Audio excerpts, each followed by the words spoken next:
Welcome to JC show. Thank you sir, thank you once again, sir.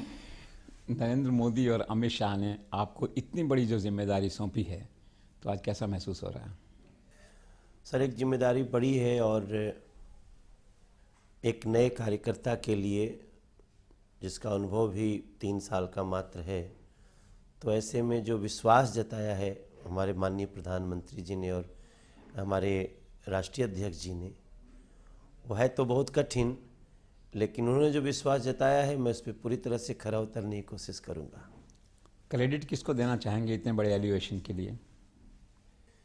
जी, निश्चित रूप से जो हमारे शीर्ष नेतृत्व है वो इस समय नए नए उन लोगों को नई जिम्मेदारियां, और वो जो कहते हैं 65% युवा हैं हमारे देश के, तो उनको जो जिम्मेदारी देते रहते हैं, ये इसके लिए मैं समझता हूँ जो हमारे माननीय प्रधानमंत्री जी और राष्ट्रीय अध्यक्ष जी ये सोच के बहुत अच्छा करते हैं और शीर्ष नेतृत्व तो बहुत पॉजिटिव है इसके लिए। आप फिल्म एक्टर रहे हैं, सिंगर रहे हैं, म्यूज़िक डायरेक्टर रहे हैं, राजनीति में आए, तो राजनीति में आना एकदम से कैसे हुआ? असल में मैं जब पहले भी गीत गाता हूँ, 1997 में मैंने गीत गाया था भ्रष्टाचार पे कि सब हवे रुपये के खेल, सेल आदमी के लगल बा, आदमी बिक रहे हैं, पढ़ल लिखल बाबू बेचत चिनिया बादाम बा, उनके बदे देशवा में नाही कोनो काम बा, बेरोजगारी। मैं समझता हूँ जिस दर्द को लेकर के नरेंद्र मोदी जी नित नए नए डिसीजन ले रहे हैं, कभी नरम कभी गरम, तो उसमें मुझे लगता है मैं 15-20 साल से हूँ। तो कहते हैं कि पूर्वांचली वोट्स और बिहारी माइग्रेंट्स के जो वोट्स हैं दिल्ली में, उनको अट्रैक्ट करने के लिए आपको लाया गया क्योंकि आप बहुत पॉपुलर हैं उन समाज में। देखिए, लोगों के अपना सोचने का तरीका है, लेकिन मुझे नहीं लगता कि मैं कोई पहला पूर्वांचली हूँ। बहुत सारे लोग यहाँ हैं, उनको चांस मिला है। मैं दिल्ली को वर्गीकरण में बांट के नहीं देखना चाहता, और निश्चित रूप से जो पूर्वांचल के लोग होंगे वो खुश तो होंगे ही कि हमारे मनोज को ये जगह मिली है, लेकिन मेरे लिए तो हमारे यहाँ के जितने समाज अलग अलग हैं, जो दिल्ली के पारंपरिक लोग हैं, जो दिल्ली का अलग अलग समाज है, वैश्य समाज हो, जाट समाज हो, गुजर समाज हो, उत्तराखंड समाज हो, हिमाचल समाज हो, कि ये तो मिनी भारत है जगदीश सर। और सुखद अनुभूति ये हो रही है कि उस मिनी भारत में मुझे 1-2 करोड़ लोगों की जो जिम्मेदारी दी गई है वो मुझे बहुत कुछ करने को प्रेरित कर रही है। और मैंने अपना एक मन में लाइन बना लिया है, सबका साथ सबका विकास, दिल्ली का उल्लास। तो दिल्ली के उल्लास पे हम अपने प्रधानमंत्री के मोटो के साथ चल रहे हैं। पूर्वांचल के राज्य बनने की बात होती है। मुझे लगता है कि इतने बड़े उत्तर प्रदेश में अगर उसको, मैं इस बात का समर्थक हूँ व्यक्तिगत रूप से, अभी मैंने पार्टी में ये बात नहीं रखी है अपने तरफ से, पूर्वांचल राज्य अगर बने तो जैसे झारखंड बना करके आज झारखंड को कितना आगे ले गया, माननीय अटल जी ने उस समय मंजूरी दी, बीजेपी ने उसको शुरुआत की, पूर्वांचल राज्य बने तो मैं समझता हूँ छोटे राज्य और उससे विकास का रास्ता जल्दी अपनाया जा सकता है। हालांकि मुझे खुशी है कि पीछे जब मैं प्रधानमंत्री जी के साथ गया था वाराणसी, तो पहली बार किसी प्रधानमंत्री जी के मंच पे लिखा देखा, समृद्ध पूर्वांचल, विकसित पूर्वांचल, समृद्ध भारत। वाह! तो मुझे लगा कि अब राज्य बने न बने, राज्य का काम शुरू है। राष्ट्रीय अध्यक्ष जी ने, अमित शाह ने आपको नॉमिनेट किया है, अध्यक्ष बनाया है। How you rate him as the party president? मुझे लगता है कि हमारे राष्ट्रीय अध्यक्ष अमित शाह जी बोलते कम हैं, करते ज़्यादा हैं, और वो व्यवहार से दिखा रहे हैं। ये मैं समझता हूँ, ये सौभाग्यशाली हूँ मैं कि मैं उस समय भारतीय जनता पार्टी का एक सिपाही के रूप में काम कर रहा हूँ, जब विश्वमान्य व्यक्तित्व नरेंद्र मोदी जी प्रधानमंत्री हैं और राष्ट्रीय अध्यक्ष अमित शाह जी हैं। इनके मेहनत, इनकी सोच, वो सच में बहुत कुछ ऊर्जा देने वाली है जगदीश सर। तो अब जो आपको जिम्मेदारी सौंपी है बीजेपी चीफ दिल्ली के, तो क्या प्राथमिकताएं होंगी आपकी, क्या प्रायोरिटीज़ हैं? हमारी प्रायोरिटी दिल्ली का उल्लास है। दिल्ली आज अजीब सी ठगी हुई स्थिति में महसूस कर रही है खुद को। जिसको दिल्ली का सीएम बनाने के लिए एक जो भी सपना देखा था, दिल्ली ने एकदम 67 सीट दे दिया 70 में, वही व्यक्ति दिल्ली से बाहर है। वो व्यक्ति वेतन तो दिल्ली से ले रहे हैं, लेकिन दिल्ली का कोई काम नहीं कर रहे हैं।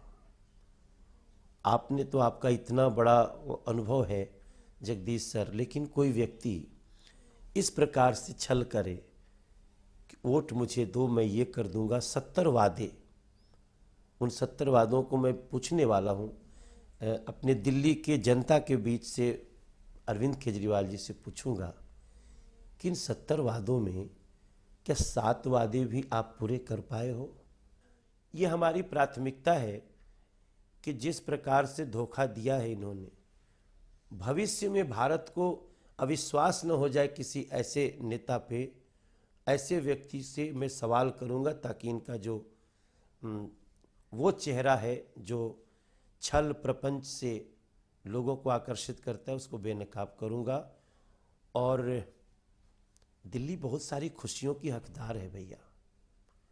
दिल्ली के बस्तियों में आज भी टूटी फूटी सड़कें, शुद्ध पानी नहीं मिलना। दिल्ली में लोग आए दिन शिकायत करते हैं कि वो देखो गिलास में पानी लेके आ जाते हैं मोहल्ले में, जरा सूंघो, वैसे नाक के पास कर देते हैं। क्या है भाई? तो लीक हो रहा है, और लीक हो रहा है जहां से नाले का पानी उसमें समाहित हो रहा है। लोगों की जो शिक्षा की स्थिति है दिल्ली में, जगदीश सर, एक सच्चाई मैं आपको बता रहा हूं, एक स्कूल में एक बच्चा 6 दिन नहीं पढ़ता, शिफ्ट में पढ़ता है। 3 दिन जाता है और 3 दिन दूसरा बैच पढ़ता है, सुबह पढ़ता है, शाम पढ़ता है। उसके बाद भी इस दिल्ली की स्थिति शिक्षा की, क्या लोग फिनलैंड और कहाँ कहाँ जा कर के यात्राएं करते हैं और धरातल पे नहीं है। हमें वो शिक्षा देनी है, लोगों को स्वास्थ्य देना है।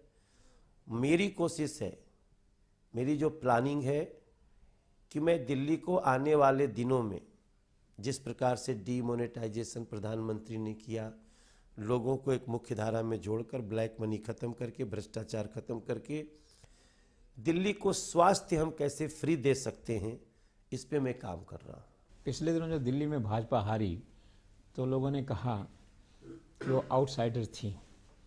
अब आपके लिए कुछ लोग कहते हैं कि आउटसाइडर हैं, तो ऐसा महसूस करते हैं कभी आप दिल्ली में? देखिए, दिल्ली में अब आउटसाइडर कोई मुद्दा नहीं रहा। जब दिल्ली मिनी भारत है तो भारत के अनेकों हिस्सों से लोग यहाँ आ रहे हैं, और दिल्ली का दिल बड़ा है। जिन लोगों ने सबको यहाँ स्थान दिया, जगह दिया, उसमें तो बड़ा दिल दिल्ली ने दिखाया ही है। लेकिन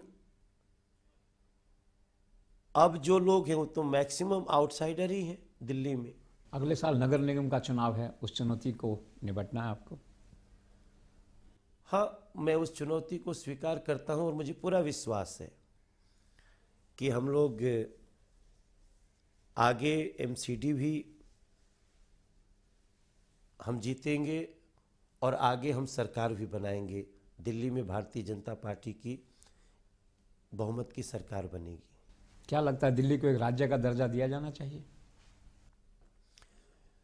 देखिए, मैं कभी भी दिल्ली को राज्य का दर्जा देने के पक्ष में नहीं रहा, व्यक्तिगत रूप से। हमारे मैनिफेस्टो में ये लिखा हुआ था, लिखा हुआ है भी। लेकिन मैं जिस दिन अरविंद केजरीवाल 26 जनवरी का परेड रोकने के लिए बैठ गए, उस दिन मुझे बहुत डर लगा सर। हरियाणा की राजधानी चंडीगढ़, बिहार की राजधानी पटना, महाराष्ट्र की राजधानी मुंबई, नागपुर, गुजरात की राजधानी अहमदाबाद, गांधीनगर, भारत की राजधानी कहाँ है? इतनी बड़ी केंद्र सरकार उसको भी तो रहना चाहिए ना। अब कोई आदमी 26 जनवरी का परेड रोक सकता है, तो कल वो प्रधानमंत्री का रास्ता भी रोक देगा कि आज इधर गड़बड़ है। तो मेरा ये मानना है कि इस पे बहुत विचार होना चाहिए। दिल्ली को संपूर्ण राज्य का दर्जा देने से जो संघीय ढांचा है उसमें बहुत परेशानियां आएंगी, इसलिए मैं उस पर पुनर्विचार की पैरवी करता हूँ। दिल्ली में आज जो नागरिकों के सामने एक मेन समस्या है पोल्यूशन की, फॉग की, आप देखते हैं, इसको दूर करने के लिए अपने प्रभाव का उपयोग करेंगे केंद्र सरकार पे? जी निश्चित रूप से ये मेरा एक, जिस प्रकार से दिल्ली के लोगों को सांस लेने की प्रॉब्लम हो रही है और जहर घुलता जा रहा है, उसमें हम लोगों को बहुत काम करना है और मैं उसकी एक योजना बना रहा हूँ। काले धन को खत्म करने के लिए प्रधानमंत्री ने जो ऐतिहासिक कदम उठाया विमुद्रीकरण का, इसको आप किस ढंग से देखते हैं? मैं इसमें मजदूरों और गरीबों की जीत देखता हूँ सर। अनस्किल्ड लेबर 370 रुपया पर डे। जितने लोग ईटीवी देख रहे हैं आज, ये जेसी शो है, जेसी शो तो जगदीश चंद्रा शो, और ये जगदीश चंद्रा जी हैं। इस देश में कितने मजदूरों को 370 रुपया पर डे मिलता है? बहुत अच्छे अच्छे परिवार जो देख रहे हैं, आप खुद विचार करिए कि आपके घर में जो नौकर है, आप उसको 370 पर डे देते हैं। सेमी स्किल्ड 410 रुपया, स्किल्ड 450 रुपये, स्किल्ड लेबर ये नहीं पाते हैं। इसके बाद उनको चेक से या किसी भी ये जो कैशलेस बैंकिंग से जब हम देंगे तो उसमें कोई झूठ बोल ही नहीं सकता।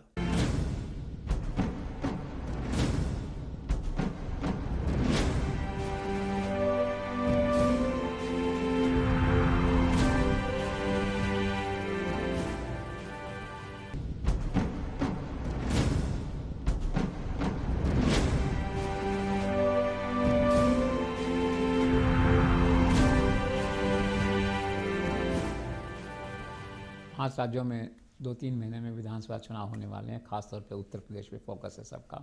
क्या लगता है, आप सरकार बनाने जा रहे हैं उत्तर प्रदेश में? मुझे पूरा विश्वास है।